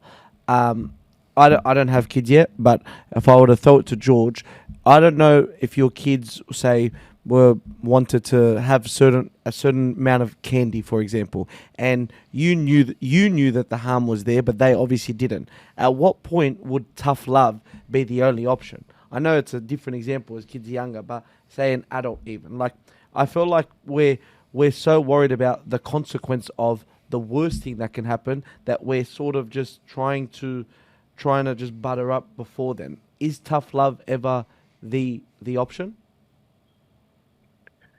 It definitely is. And this is where it becomes, I think, a little bit nuanced because, for example, there's a really great therapy modality called motivational interviewing. And part of this therapy modality is, like, I'll give it to you actually in a different way, in a church analogy. There's something that we talk about in church called pastoral need. You know, like, let's say all three of us are going to take communion, and Abuna knows all three of us really well. And let's say all three of us were like late to church, right? But Abuna knows me personally. I am late because I'm lazy. Like me, Mina. Like, you guys maybe were late, you hit traffic. We didn't even all say that to him. But like, he knows I needed a little bit of a nudge. So he said, Mina, like, take communion next week. You know what I mean? Like, sit this one out, Chief. Like, let's just wait on this week. Because I know you pastorally. I know you, it's not going to be a hard and fast rule now for everybody that if you arrive at church at this time. You know what I'm saying? But the fatherly pastoral approach is to be able to say, tough love is applicable for you in this moment, in this day, in this situation. But tough love might be not applicable in that situation, in that day for that person. You know what I'm saying? And the same way, harm reduction might be destructive for the wrong person in the wrong time in the wrong day. That's why there's St. John Chrysostom talks about how like the verse that we say that God gives us the food in due season, that's what a priest is supposed to do. That's what a doctor is supposed to do, give you the right prescription at the right dose. If I can't tailor my doses and my medication to each of you guys, then I'm not a good doctor. So tough love is a medicine. Harm reduction is a medicine. If I'm the kind of doctor who gives one medicine to everybody, then I'm not a good doctor. But if I'm the kind of doctor who can say, you know what, I got to sprinkle a little of this, and I got to sprinkle a little bit of that, depending on where you're at, depending on like my discerning of your situation, that's pastoral need. That's food in due season. That's understanding the moment. And if I don't do that well, that takes a lot of, that's hard. I'm not telling, you know what I mean? Like, I wish there was a one size fits all. Everybody dealing with addiction, tough love everybody. Sometimes it doesn't work. Everybody dealing with addiction, give them whatever they want. That doesn't work either. So it's like, that's why it's a Finding that middle ground. personalized one-on-one approach. So a good piece of advice would be for a mother or father that's having somebody, or a family member, sister, brother, that's dealing with somebody going through this addiction, is maybe if the person themselves doesn't want to go see a psychiatrist and get that advice, maybe they can go, and then you can give them, or someone like you can give them the tools to administer that tough love in the right dosages, and making sure that you set the right boundaries, and they have a dialogue with you, so they kind of get the treatment and advice from you in how to handle the family member. Is that accurate to say? Absolutely. One thing that I say to family members a lot is never worry alone, right? So if you're worried about your loved one and you're having a hard time making that decision, right? Like I'm a doctor, but I specialize in psychiatry. I sometimes come to a place where I'm not sure if this is the right, antibiotic for me if I have an infection. I get the help of somebody who specializes in that area because I'm a little on the fence. So if you're on the fence and you're not sure, that's when you bring in more of the team. And the team member can also potentially guide you and say, you know what?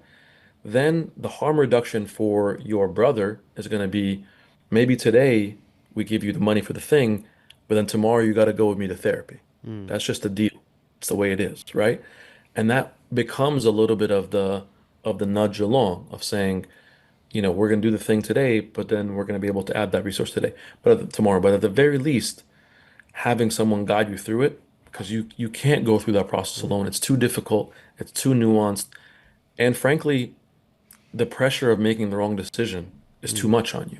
Well, when You want to put a little bit of that on somebody else. 100%, when you're emotionally invested in it, you can't see clearly. Like when it's your son, Right. you can't think clearly. Or if it's your brother or your sister or your wife or your husband, you can't see clearly. So you need that outside eyes to take a look. So yeah, I think what you said is fantastic, and I think that's a great advice. What I would ask is, for that mum, she felt very segregated from the community because it's like taboo that she has a son that does this kind of stuff. So she kind of isolated herself, and her support network got really low. And then she kind of got a bit upset with the church and the community because everyone kind of didn't want to help, or didn't think that her son maybe was worth the time or resources, or they didn't, in actual fact, I think they didn't know how to deal with it. So that's where, like, thank God, there's a certain priest that came in the picture with me that, helped give them that support on a more stable level. But what I want to say is, what do you say to a mum or a dad that's going through this, that kind of feels ashamed and therefore segregates themselves and deals with it on their own, rather than leaning on the community, leaning on the priesthood, or finding the right, maybe this priest didn't know how to handle it, maybe find another priest? I think the biblical framework that comes to my mind is the story of the bleeding woman, who said that she actually was let down a lot by people who were supposed to get her better. And she kept trying. She kept trying to go to doctors and they kept scamming her. She kept trying to go to doctors and they kept scamming her. But she kept going. She's like, I know I'm going to find the true physician no matter what. When we're struggling with something, whether we get real pushback in the church, maybe I like talk to a servant and he blows me off, or I talk to a Buna and he doesn't know what to do. Part of my take as the person seeking healing is like, I'm gonna seek healing no matter what. You're not gonna get in my way, which is hard, right? Like it's discouraging. So I'm acknowledging the discouragement there, but the encouragement that I would give to somebody there is like, if I'm somebody who's seeking healing, I'm gonna keep seeking it because I know I can find it in the church. I know I can find it, so I'm gonna keep seeking it. It might be a different person, might be a different priest, might be a different parish. The caveat to this, the devil, like St. Peter says to us, that we're not ignorant of his devices. He's not that creative. One of the things he does is makes us feel like you're the only one. You're the only one going through something. Everyone else is fine. You are broken. Everyone's perfect. And I can tell you, one of the things that we love to sort of say in psychiatry is that like we think that everyone around us is thinking about us, but they're not. They're thinking about them, right? Like not the entire church is like sitting there thinking about my struggle and my kid's struggle. So sometimes the devil is playing with us to make us feel even more shame so we can be more isolated, so he can pick us off in a corner. So we got to fight that battle too and not let him take that. And the flip side of all of this is that if you're the community, if you are the servant, if you are the priest, if you are the friend, if you are the whoever and the person there, remember again, you don't have to be the one with the answers. You just have to be the person who's present to be able to say, I'm here with you through this. We're going to figure it out and we're going to go to the doctor. That's it. That's all your role is. So if you don't know how to handle addiction, that's okay. Did you go to school to be an addiction counselor person? No, it's fine. Okay. No one expects that from you. No one wants you to do brain surgery. But when there is sickness, we're present in sickness. That's what it means for us to be a hospital altogether. That's like my task as a friend, a brother, a loved one. There's a beautiful Orthodox book actually called Becoming a Healing Presence by this guy named Dr. Albert Rossi. And the crux of it is in the title. It's not about what you're going to say or do or not say or not do. Is be present. That's such good advice. Availability is the best ability. They don't say that for no reason. Whoa. It is Facts. the truth. That's deep. Boss. So, just to sum up what you said in terms of this case, you know what? It's so hard to summarize because you said everything perfectly. But what I gauged from that was, it is at the end of the day a team effort, and one singular person, no matter who you are in this role, doesn't have to have all the answers. So, whatever you're going through, it's okay to talk to more than one person about it. It's okay to have all these different opinions on it because they all ultimately have the same goal, to bring you out of whatever you're in, and it's out of love. So whatever anyone's going through, just make sure that you try and tell as many people as possible that love you, because they're going to ultimately do their best no matter what to try and get you out of it. And to those trying to help, just make sure you're always available for them. As best as you can, with whatever it may be, just be there for them, because it will go a long way. So I really appreciate those answers, Doc. I want to highlight, just before we move on, that, you know, I really do appreciate anyone that's going through this kind of struggle, because like I fail every day, and you know the devil attacks me daily, and I have struggles, and my struggles compared to the struggles that my friend was going through, like, doesn't even compare. And if my friend could fight and get his life on track, even going through all this, even for a moment of time, then I can definitely fight and like I can use him. Like, well, we're talking about him. I'm not talking about him in a negative way, because he did have like a medical condition, and he did have an addiction. But actually, I can look at him and use him as an example of strength to say, you know, even with all the wiles and temptations and struggles that he went through, he was able to bring himself up. And just like the Bible says, like the difference between the righteous and the wicked is that the righteous gets up. So I don't want anyone to ever look at somebody who's going through addiction in the lens of this person's a sinner, or this person's bad, or I need to stay away from them. Actually, they're going through stuff that is a lot harder than what we go through on the daily. And who knows, maybe their resilience, in actual fact, compared to your resilience when it comes to falling to that hidden sin that nobody knows, their resilience might be 1,000 times stronger.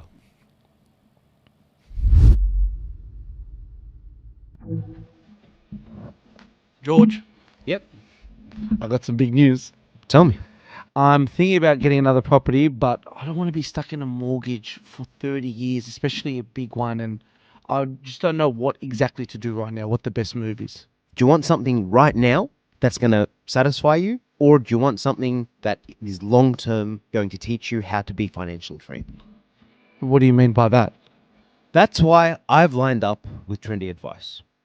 I realized doing minimum payments on your mortgage keeps you stuck for 30 years. They showed me real strategies, cash flow structure, smart tax moves, investing properly that can help people cut their mortgage timeline in half. Some are on track to be debt-free within 15 years. Head to Trendy Advice and book your free intro call. No pressure, just direction and a real plan. That's trendyadvice.com.au. George, you sent me an email. What is it? I'll just read it at your own time. I'll read it now. Termination letter. George, why is my name on this? Look, man, it's just not working out. You know what, man? I'm over this. Actually, before I leave, do you know any place I can go to for unfair dismissal? Actually, I do. If you were to put an unfair dismissal claim against me, I'm set to handle it because I use Clear Employment Relations. If you're a business owner, ops manager, or the unlucky person dealing with terminations, performance issues, investigations, redundancies, or you just want contracts and policies to be up to date and watertight, talk to Clear Employment Relations. Clear ER. Okay, but I don't need another lawyer sending me a 40-page essay that I don't understand. That's the point. These guys are different. They give practical commercial advice and they actually get in the trenches with you. They draft the scripts, they prep the letters, and get this, they'll even sit in on the meeting with you if you want. Less legal jargon, more, here's what you do next. You get to be the leader and they handle the employment relations headache. Wait, they'll actually handle the awkward part for me? They'll handle the compliance, the conversation, and the cleanup.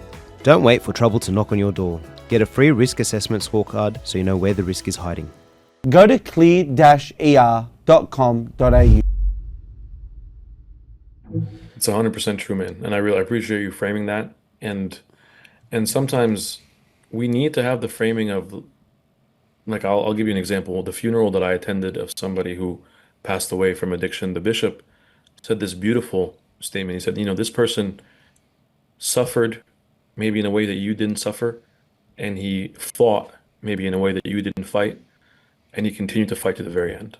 And he really admired him. And it was beautiful to hear that from a bishop at a funeral like that, of about his own son. This is someone who's loved and who was suffering, and he battled and was courageous. So I think looking at that with the admiration, and looking at us with the reminder of we're all fighting addiction. We just have different names for it and different things, but we in that boat too. We're also fighting something that's life-threatening as an addiction. Sin is not cute. You know what I mean? It may not be heroin, but it's still a life-threatening addiction that we wish we can stop and we can't.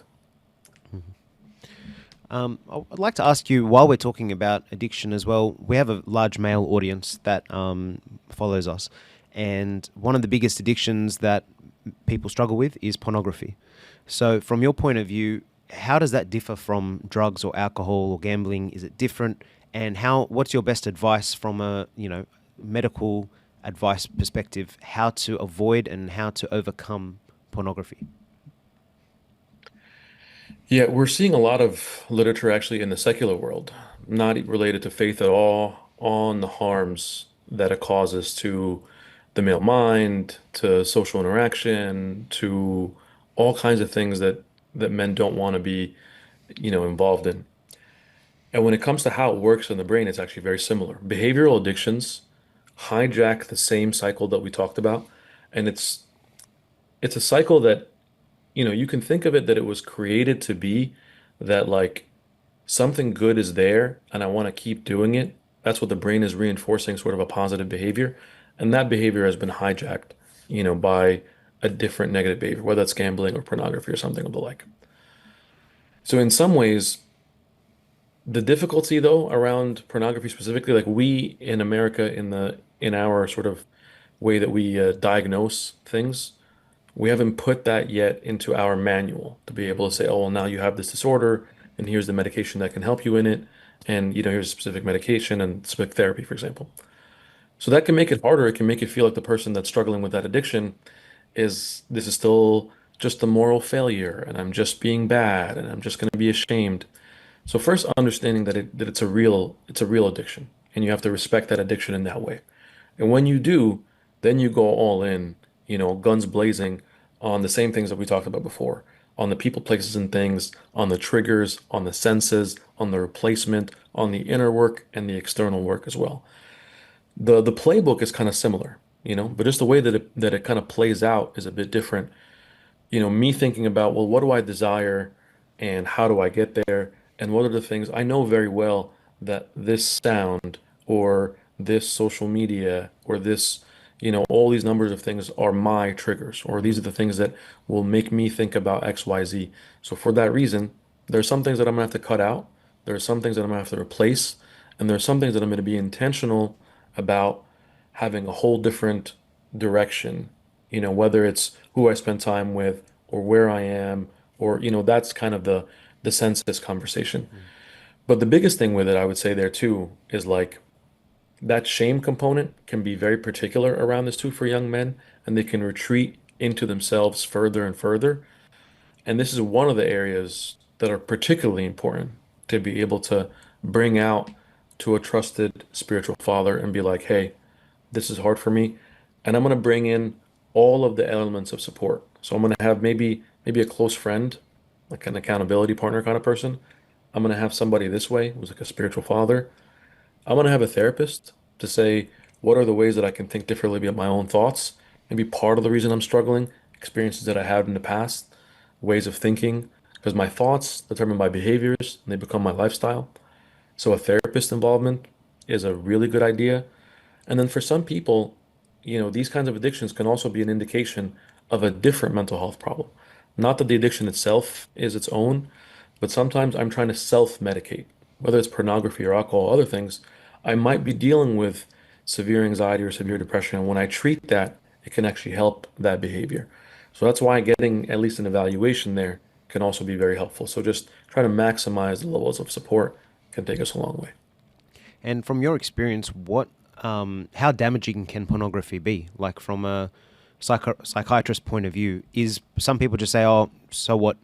So what, I watch pornography? Like, what's the big deal? I'm not hurting anyone. How damaging is it to the person?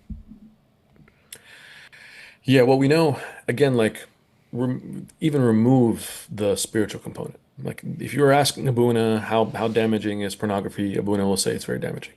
But if you ask a secular psychiatrist at this point, how damaging is pornography? They'll give you an incredibly long laundry list of how this is destroying social relationships. It's just destroying, even if you care about libido, it's destroying that as well. It's destroying the sense of self. And it retreats basically a person further into themselves in isolation. It has a long-term negative impact on mood, on anxiety, on just like several elements of the things that you don't desire as a young man. You want to be able to have energy, motivation, have a stable mood, have good relationships. All of these basic core elements begin to take a hit. And I say all that to say that may not be what motivates somebody to not have that, to break this addiction cycle. In my mind, and I think this is true in the literature, we're oftentimes more motivated by the positive than just how bad something is. Maybe the scare tactic is effective for some people. Maybe the idea of just like how destructive and damaging, like bear that in mind. If you never thought that this has a direct negative impact on your brain, then hear that from me that it does. And if that motivates you, good. If it also motivates you that the rewiring of your brain is possible, the same way that the day you stop smoking, for example, cigarettes, your lungs begin to regenerate and they begin to heal. The day you stop an addictive process like pornography, your brain also begins to rewire. And that's the good news there. It can begin to shape a new path for how you interact with somebody, how you see yourself, and how you see the world. And there's a lot of hope there too, that the damage is not irreversible, but it can be very destructive until we take a different path.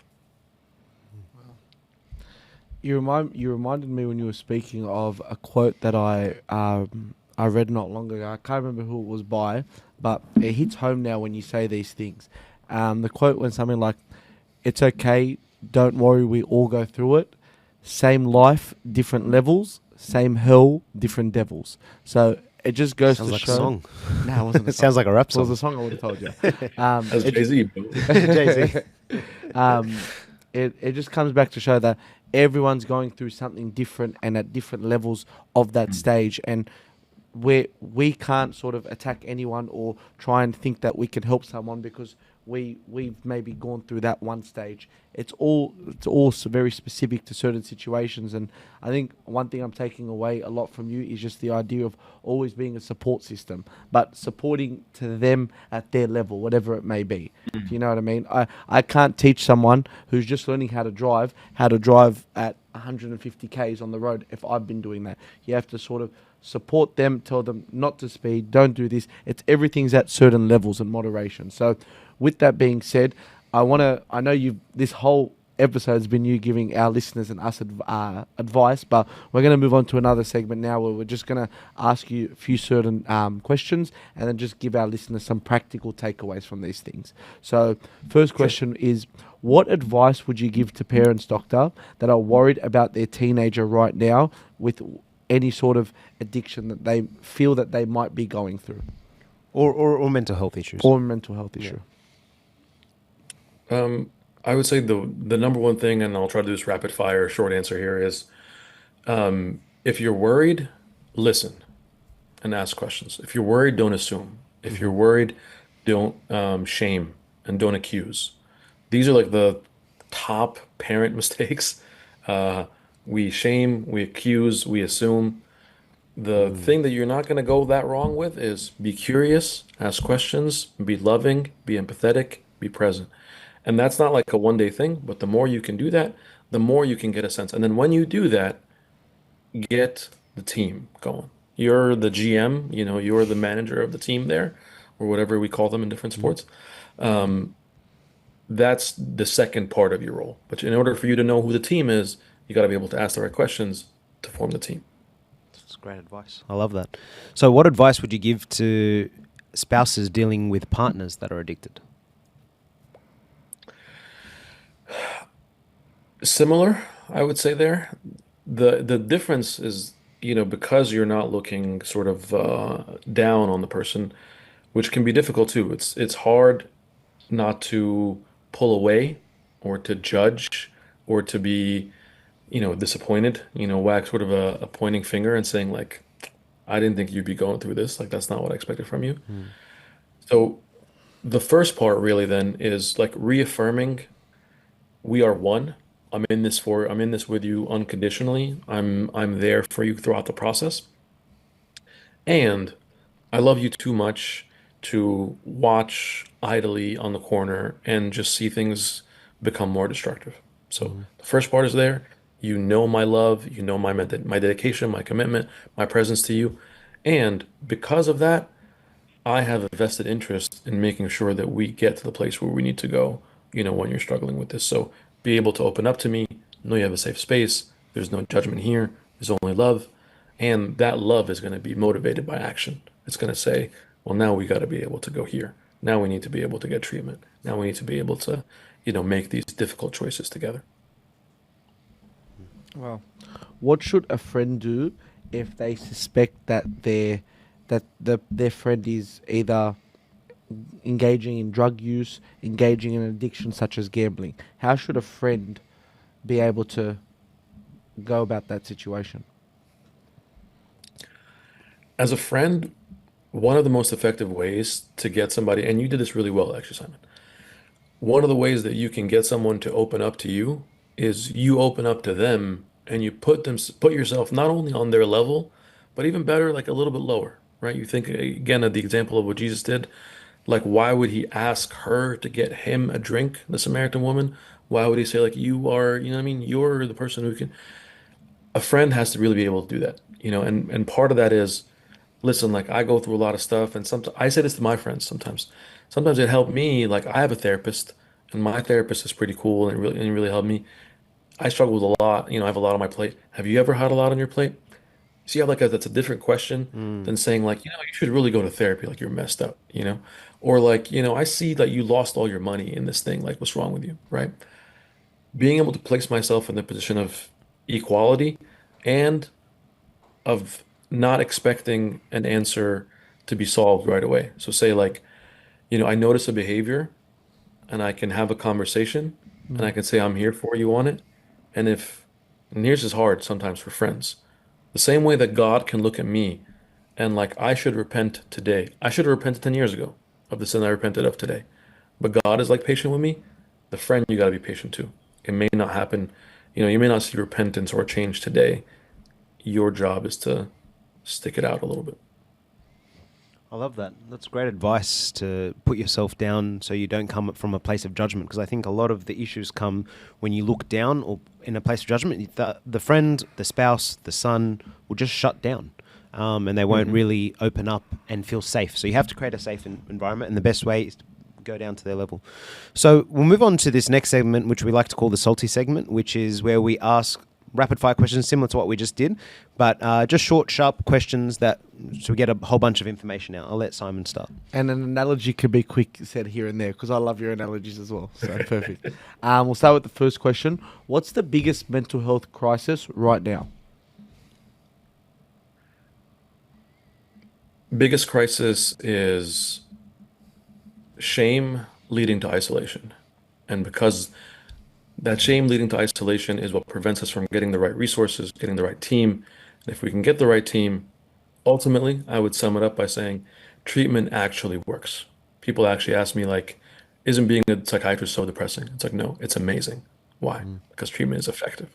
So the biggest crisis to me, actually, if I was to reframe that, is that people don't know that treatment is massively effective. What about the people that have the mentality that the drugs that are prescribed are actually making you worse and more depressed and more dependent? What about that mentality? Is there truth to that? Is pharmaceutical companies just trying to take advantage? Or is there medication that can be used in the right way that will have a very effective result? Yeah, this is a big soapbox, but I'm going to be very brief, which is two things can actually be happening at the same time, which is I don't trust big pharmaceutical companies. I think they're all bad, and they have bad incentives, money, etc., all this stuff. And medication is life-saving. Like, both of those things are true. The person in the middle here is, hopefully we get more trust out of the physicians and the ones who are able to dispense this. Because especially when it comes to addiction, you have to treat the body, and medication is so effective in treating the body, especially for mental health concerns too. We know, and put it this way, maybe for the shorter segment, is that if you're looking at something as a spectrum of, like, mild, moderate, and severe, not every time that I have a little bit of an ache, I should take 20 Advils, right? It's like, no, but if I have something really, really severe, medication can help me. Mental health is the same way. For a lot of mild things in mental health, you should not take medication. For a lot of even moderate things, medication may not be the thing that helps you. But for severe things, it's going to be a difference between saving your life and not. It's going to be a difference between functioning and not. So is medication right for everybody? No. Is it wrong for everybody? No. And last bit I'll tell you about that, at least in America. The pharmaceutical industry is a multi-billion-dollar industry. The wellness industry of random vitamins that nobody knows anything about is a multi-trillion-dollar industry. So.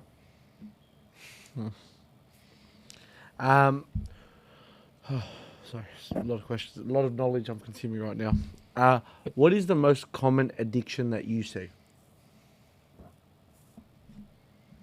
The most common one I see, and it remains the two most common things in the States, are still alcohol and marijuana. Those are the two most common substances.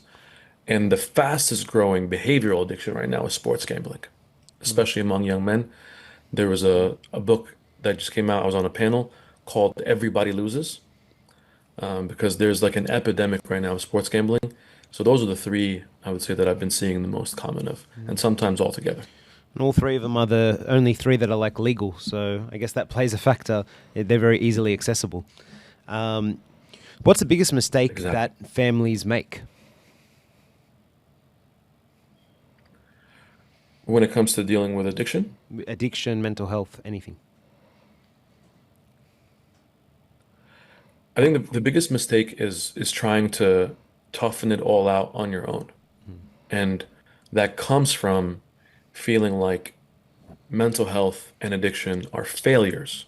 So because they're failures, it's like we were thinking about, the gospel of today or yesterday for you guys. In John 9, when they saw somebody blind, it's like, whose fault is this? Is it his fault? Is it his mom's fault? Is it his cousin's fault?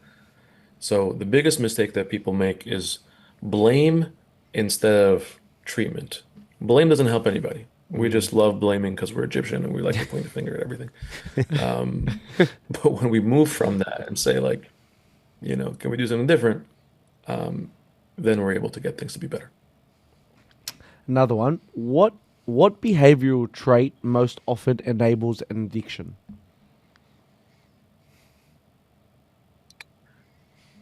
Um, From your the only experience. struggle I have, yeah, the only struggle I would have with that is like we don't often want to make addiction like a personality trait per se.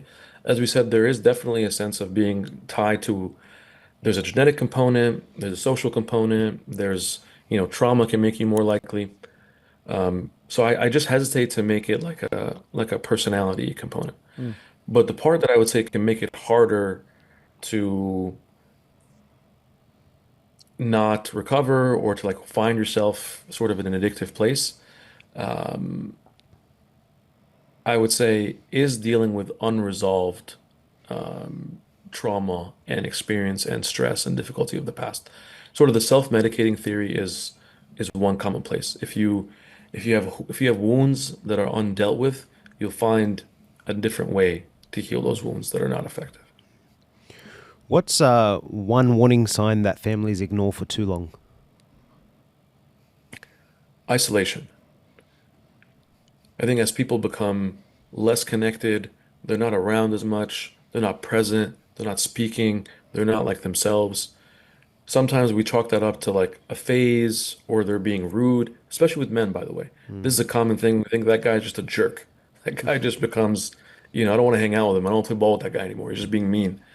Anger and meanness and isolation in men can sometimes be a sign of addiction, not just them being mean. Um, sorry. What role does accountability play in a situation? It's a big role because at the end of the day, man, this is your life. It's not anybody else's. So there is no sense where somebody's going to get treatment for you. You got to be able to go through this for yourself. And I think part of what motivates accountability is figuring out where your values are. What do you care about? Because if you want to be accountable, you have to take account of something. You have to count it. You have to say, all right, I really care about X, Y, Z. I care about being present or doing this or doing that. So as I take that account and I, put it in there, that helps me take accountability. Absolutely. If you had to pick one habit that can improve mental health fast, what's the one thing you would recommend? Ooh, that's a good one.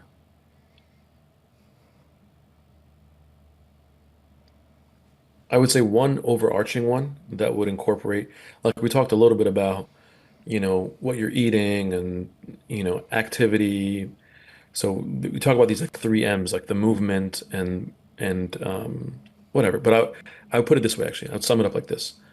The one habit that would change mental health fast is actually having what the church fathers talk about as like a personal canon, like your spiritual rule.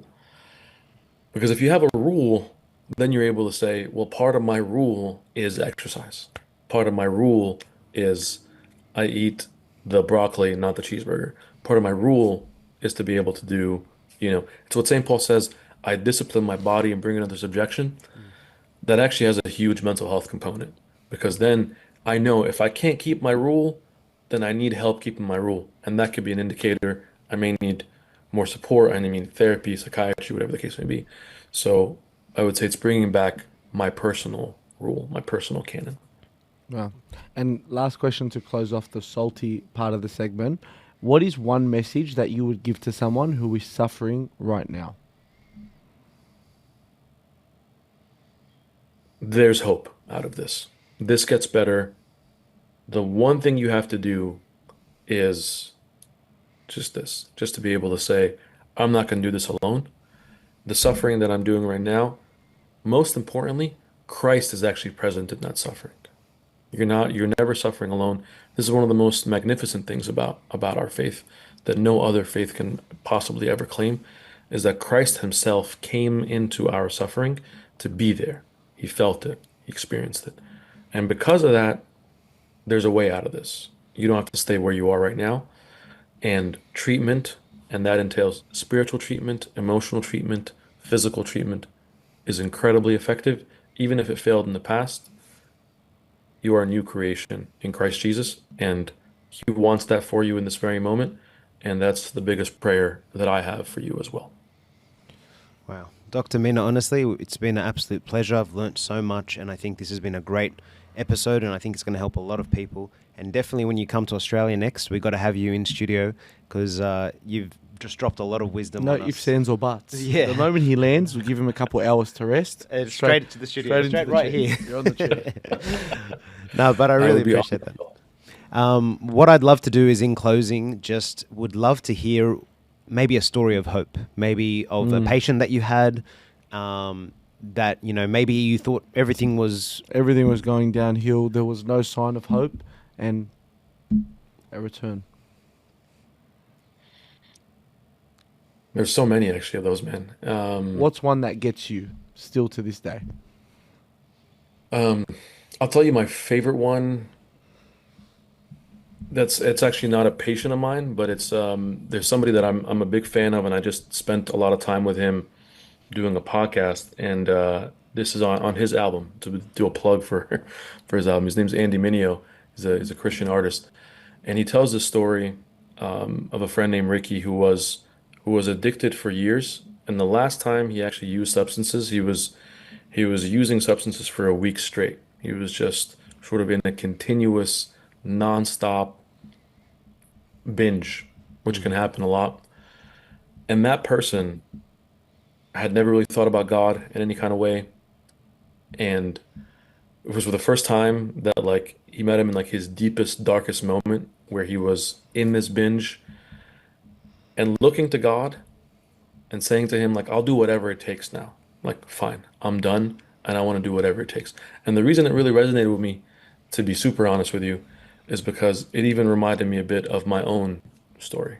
Not necessarily an addiction story, but for me, when I was in university, and the first time I ever thought about God and saying to God, I don't want to do the things of the past, and I want to start a new life with you. And that gave me a story of hope that he can change me.